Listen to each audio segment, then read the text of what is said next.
A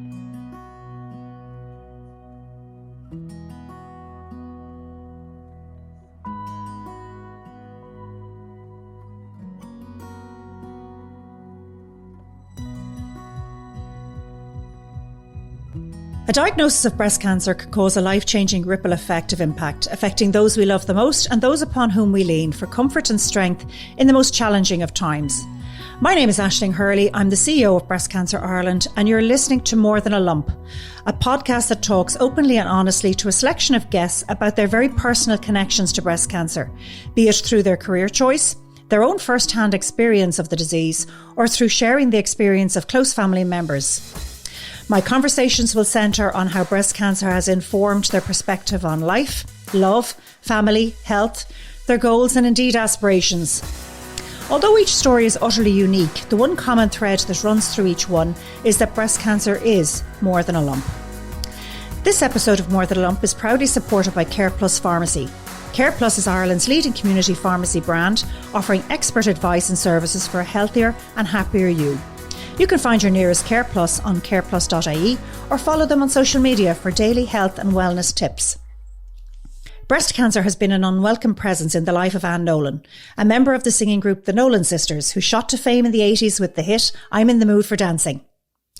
Tragically, Anne's sister Bernie died from breast cancer in 2013, aged just 52 years, and 2 years ago, both Anne and her sister Linda revealed that they were both diagnosed with cancer.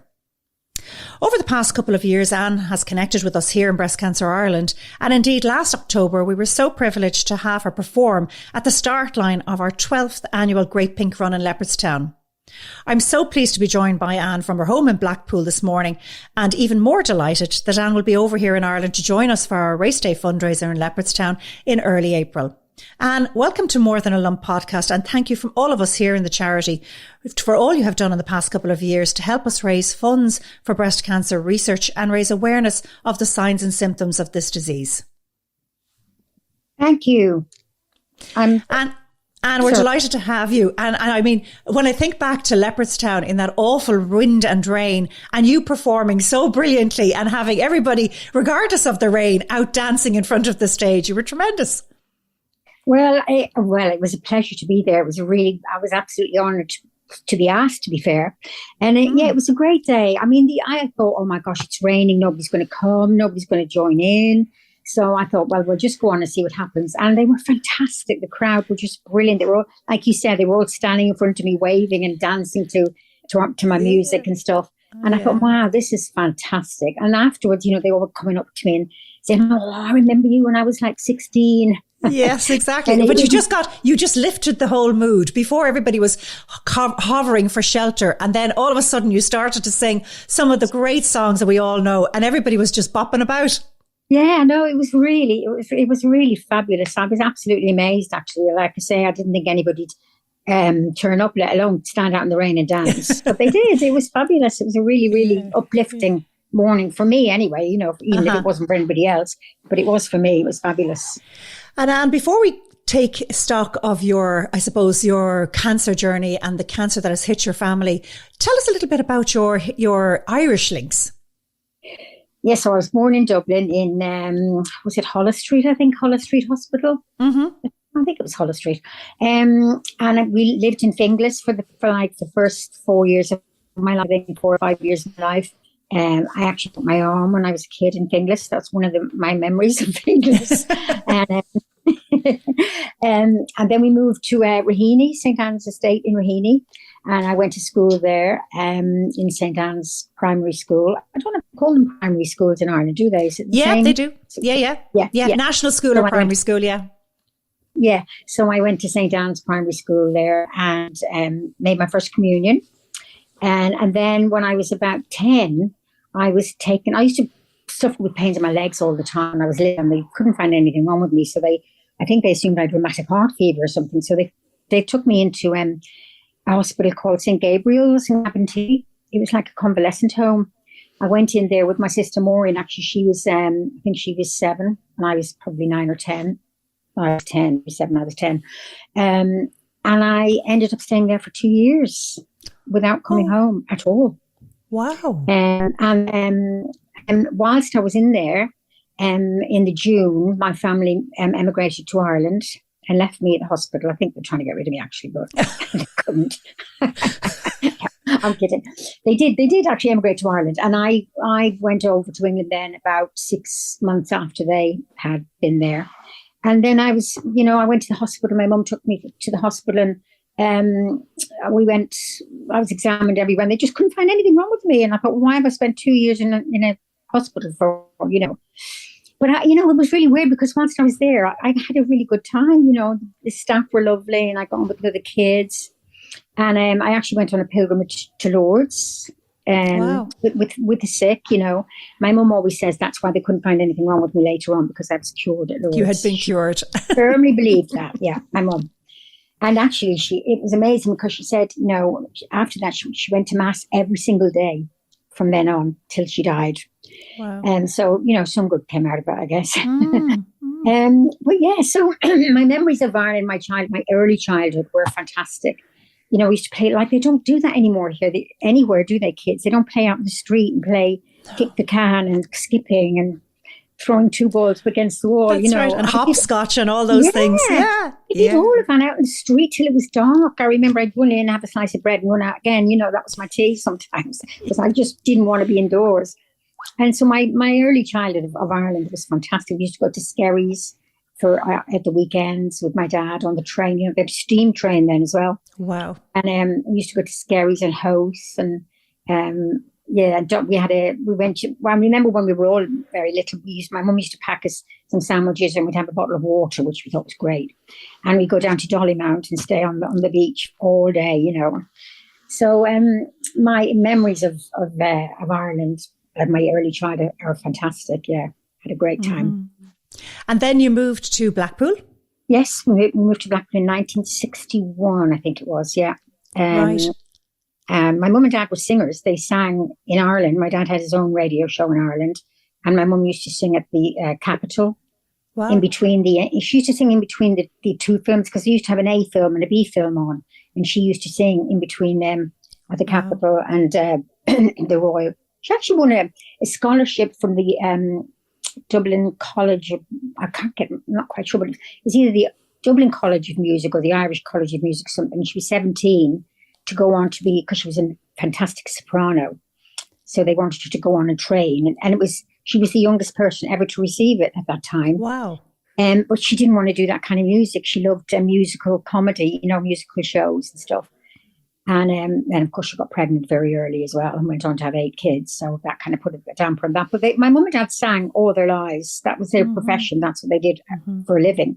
So when we moved to Blackpool, we had in Blackpool what they call working men's clubs, which were fantastic. They were like little small theatres, most of them. And my mum and dad sang in there, and they used to bring us along just as a treat, for a night out sort of thing.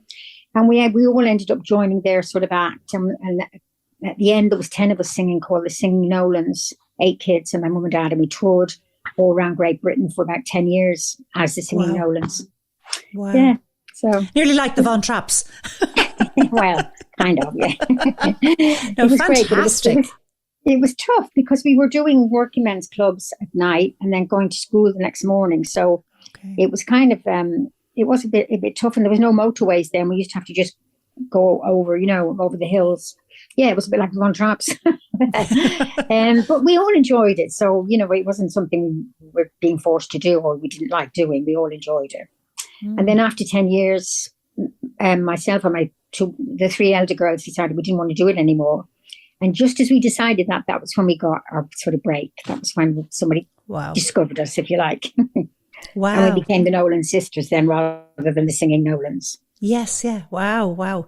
And I suppose, Anne, take us through, if you can, the first time that breast cancer impacted your family and how your sister Bernadette first found out that she had the disease.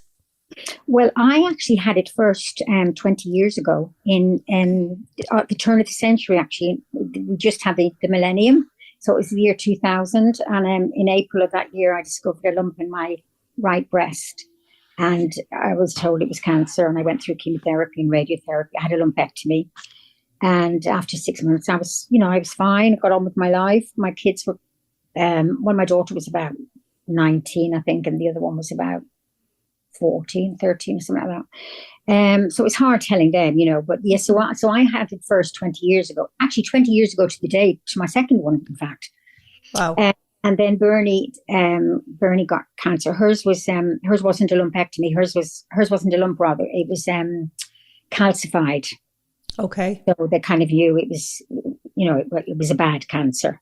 And but for a year they told her it was, they could treat it, and after a year they thought she was going to be okay. But then it came back, and it was kind of everywhere. It metastasized into her brain and her liver, her lungs, and her there was 4 places: her brain, her liver, her lungs. Maybe bones or spine. No, it didn't go in her spine, actually, or her bones. It did go in her bones. Yeah. So, but she fought it for ages and ages and ages, and eventually she just couldn't fight it any longer.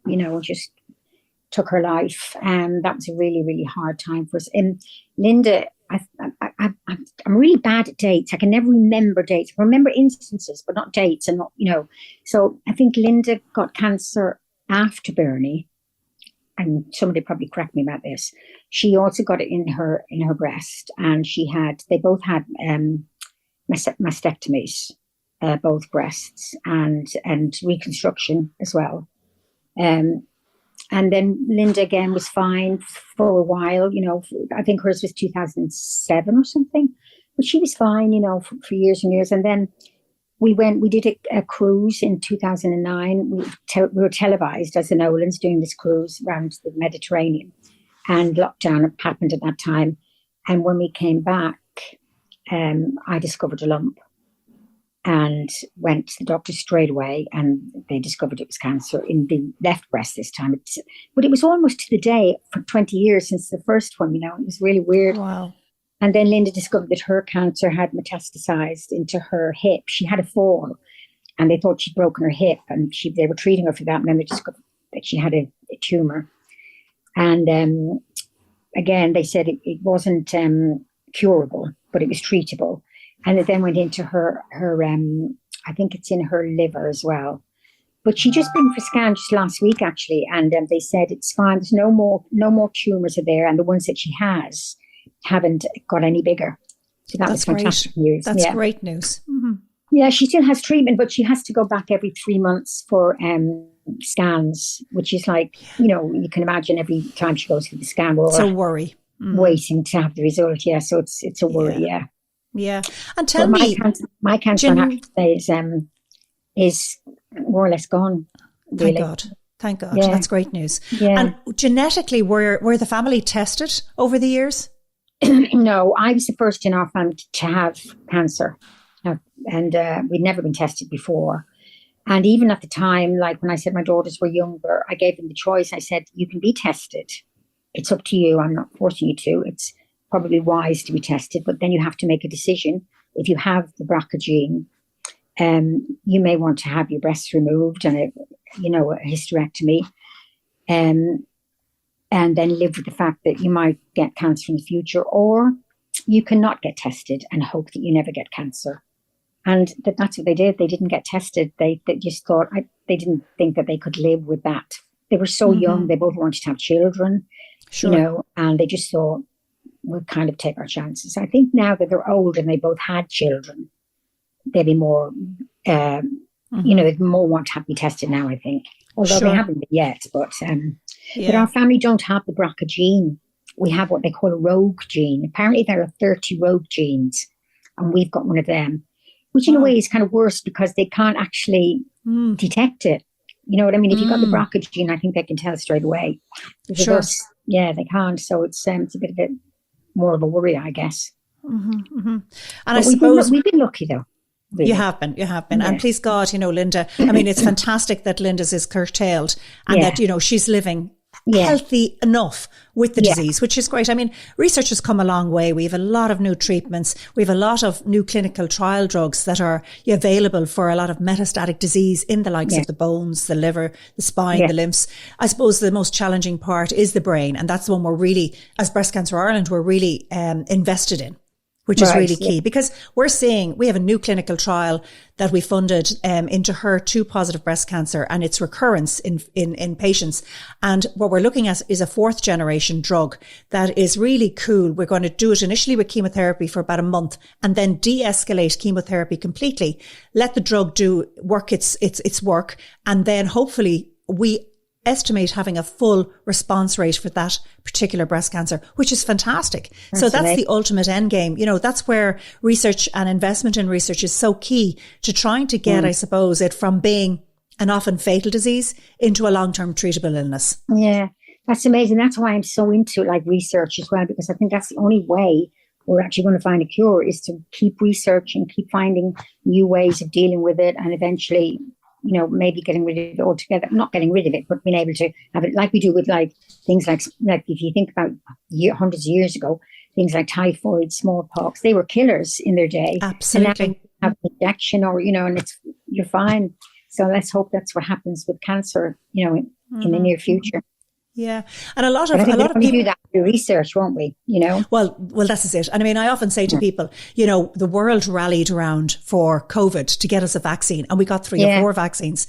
And, you know, now we're looking, which is great, at the vaccine produced by Pfizer, which now was initially as a cancer drug. We're now looking at a cancer vaccine. We're now looking at that and having it slightly tweaked in relation to a lot of cancers and how it might help. I think it would be lovely if we could, in time, come up with a vaccine to safeguard people against breast cancer.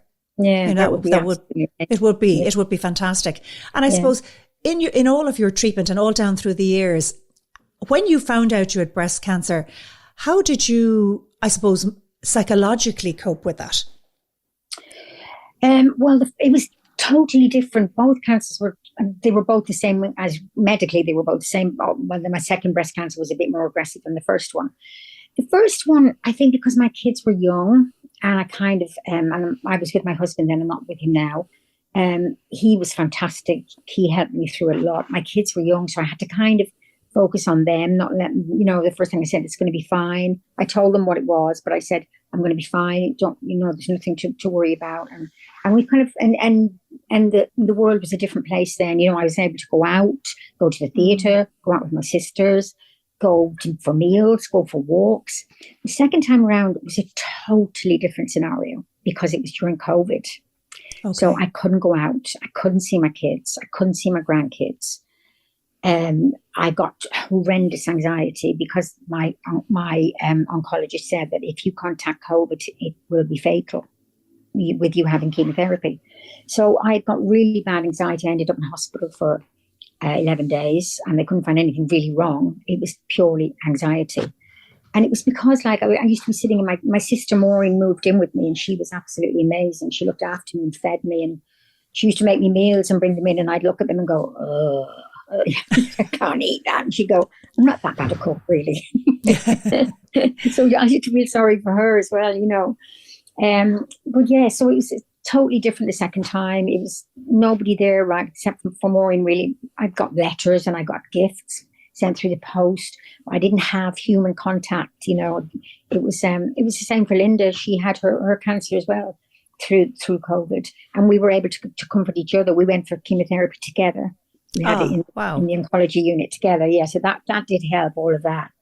But yeah, it was a horrendous, as it was for millions of people. Mm-hmm, it was a horrendous time in all kinds of ways. But I think going through something like cancer during COVID was really, really particularly hard. Yeah. Really hard. I did a podcast there recently with Niall Brezzy, and he talked about, you know, anger and the fear and, you know, not being afraid to cry and not being afraid to, you know, have a good shout about why it has happened to me at this time. And, you know, and he gave our listeners, I suppose, some really helpful tips in relation to, I suppose, breathing and mindfulness, something that I don't do. And I've often been told, you know, well, actually breathe, Aisling, because I often, you know, I'm there and I'm always on. So, but listening to him, it made me sort of a lot calmer, and it made me realize, well, look, there is method to actually taking stock and just breathing.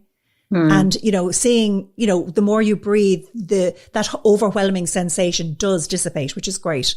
Yeah. Yeah. My eldest daughter is really into all of that. She gave me a fabulous book about the mind and how it affects things, and I'm not really into that. I've never been into any of that kind of thing. I always think, well, it's a lot of rubbish. But anyway, I started reading this book and I thought, oh my gosh, I thought that really is making sense to me, about your mind and how you can, like you said, dissipate things by just thinking about different way, viewing them in a different way and stuff like that.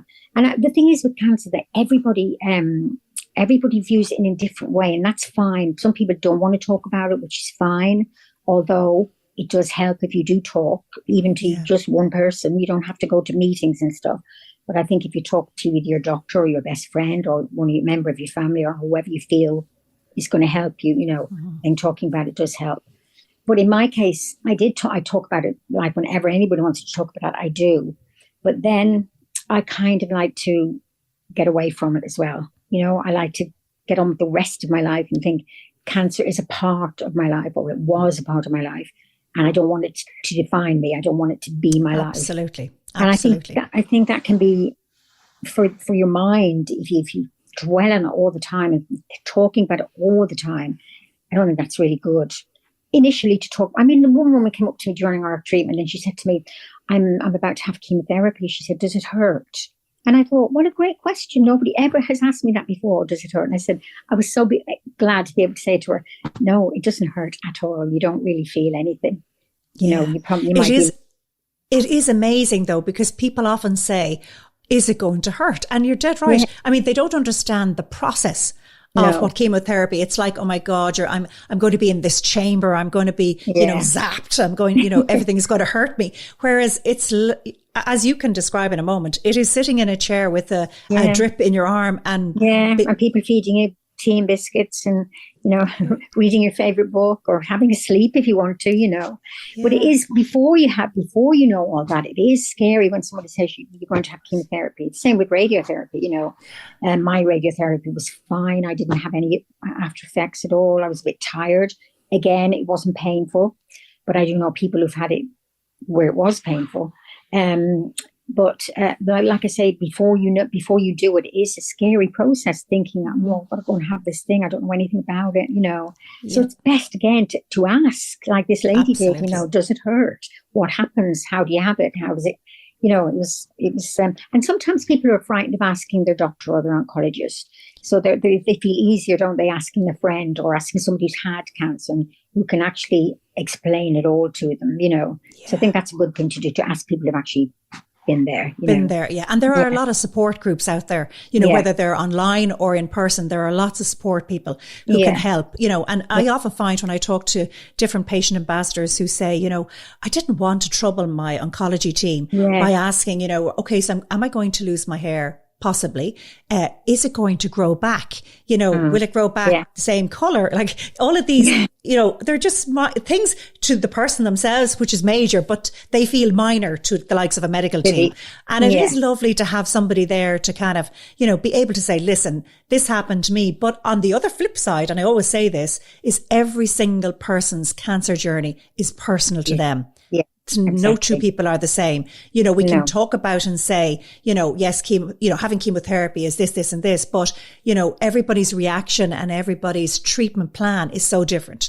Yeah, definitely. But even with me and Linda, like I went in the morning at like 9 o'clock in the morning and I was there till 5 o'clock in the evening because I had 4 different cancers because my cancer was more aggressive than hers. She would join me at lunchtime.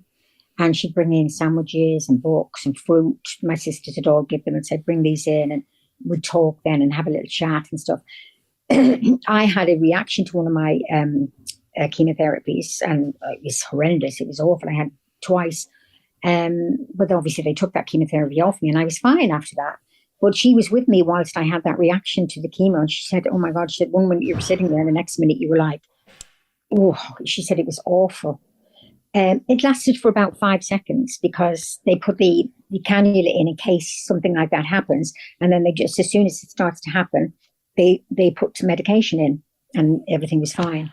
But for her sitting there, but her cancer chemotherapy journey anyway was quite easy. She'd go in, have her chemotherapy, no sort of, not many after effects. So even like you were saying, everybody's journey is different. We were sisters having it at the same time, but our journeys were completely different. Completely different, yeah. Yeah. And I suppose you speak about Maureen, like you have, what did you say, 6, 7 siblings? I have, well, when Bernie was alive, there was 8 kids altogether, so I had 7 siblings, yeah. Okay, and so it's you, Bernie, Lord of Mercy on her, Linda. Are you the only 3 that have been affected by cancer? We're the only 3 in our immediate family. I have 2 cousins in Ireland, actually, who both got breast cancer after I'd had it. A few years after I had my first one, they both got it. One of them died. The other one is fine. She's perfectly fine now. But in our immediate family, no, my mum and dad didn't have it. My aunties and uncles had, I think on my mum's side, her brother had bowel cancer, I think, but nobody's had breast cancer. Wow. And as you say, it is that rogue gene, it is that rogue cancer, which is really, really difficult. Yeah, to detect apparently. Yeah, they can't, it could be 1 of 30 really. So it's really, Wow. And one of the things I just want to check with you. So 20 years ago, prior to your second diagnosis, did that breast cancer throw you into early menopause? Yes. Okay. Can we talk about that then? Yeah, of course. Because that's something that people really fear. Okay. And Anne, tell me, I have 2 other questions I just would love to ask you. So 20 years ago, well, now 22 years ago, maybe, when you were first diagnosed, did the treatment that you were on at that early age throw you into early menopause? Oh, yes, it did. I didn't realize what was happening at the time, obviously, because I haven't been thinking about menopause. And I don't recollect anybody saying to me that could happen, that, the chemotherapy could bring on the menopause. And I just started having like really bad sweats at night. I'd have to put a towel on the sheet because I was soaking during the night. And I thought that was chemotherapy. I thought that was the effects of the chemotherapy. And I'd be out with my friends and I'd have the hot flushes. And then all of a sudden I thought, my friend used to say to me, I think you're going through the menopause. And I thought, no, I'm too young. I'm only 49. Well, I think you are. Then I spoke to my doctor and they said, yeah, it'll be the chemotherapy will have brought on the menopause. But it wasn't horrendous for me, actually, really. I remember I had, like I said, I had the night sweats and a few hot flushes and stuff like that. Don't remember being, some people get really uptight and sort of mentally aggressive and stuff like that, or not aggressive, but, uptight. But I don't remember having any of that. Maybe because I was going through chemotherapy and I was more focused on what was happening with that. I was quite ill with my chemo both times. And so probably that took away from the menopause. Yeah. But yeah, it certainly did bring it on. And tell me, today, now look I can see you, obviously, and our listeners can't, and they might be able to see you a brief snippet, but you look so hale and hearty. How are things now for you? Oh gosh, great, absolutely great. I've got 3 grandchildren who I absolutely adore. My 2 daughters I'm really close to. We live close together. I'm still close with my sisters. We just had dinner together yesterday. We had I think my sister called it a Galentine dinner. For lovely. Yeah. So we were all there. Linda was there, Maureen and Denise's partner, Tom. So we all get together. We see our brothers. Life is fantastic. And I think it's even more fantastic when you go through a life-threatening disease. I know this kind of sounds cliche and a bit maybe, soppy, but it does. It makes you look at the things that you have in your life and the things that are important, and you don't dwell on things that are not important. You just want life, really. Yeah. And life, for me anyway, life is great. I'm so grateful and so blessed. And you obviously go for regular checkups. You're obviously on, a continuous drug therapy at the moment. Well, I'm going for my next mammogram, as I said. I think it's in May. But other than that, I haven't had any. I don't know if it's because of COVID or anything, but I haven't actually had any. If anything's wrong with me, I had a colonoscopy actually, funnily enough, last week because my bowels were a bit irregular, and I just thought because I've had cancer, I need to make sure that this is nothing. So anyway, I had this colonoscopy. which is what people should do. You know, when you've had cancer and you get something that's not quite how it should be, just go and get it checked. Mine was fine, you know, but I could have gone on and said, oh, it'll be nothing. It'll just be this or it'll just be that. But I thought, no, I'm going to get it checked. I've had cancer twice, you know, and, you know, again, I'm very, very blessed that there was nothing wrong. But I would say to people, you know, if you do think something is different, it's not acting the way it should be, go and have it checked, especially if you've had cancer before. You know, it's worth it. Yeah, definitely. It's very sound advice. Yeah. Well, Anne, thank you so much for joining us on today's More Than a Lump podcast. It's been great to chat to you and see you on the screen. I'm really looking forward to meeting you in person in April in Leopardstown, and I hope and wish you every goodwill. Thank you so much. It's been a pleasure. Thank you very much. This episode of More Than a Lump is proudly supported by Care Plus Pharmacy. Care Plus is Ireland's leading community pharmacy brand, offering expert advice and services for a healthier and happier you. You can find your nearest Care Plus on careplus.ie or follow them on social media for daily health and wellness tips.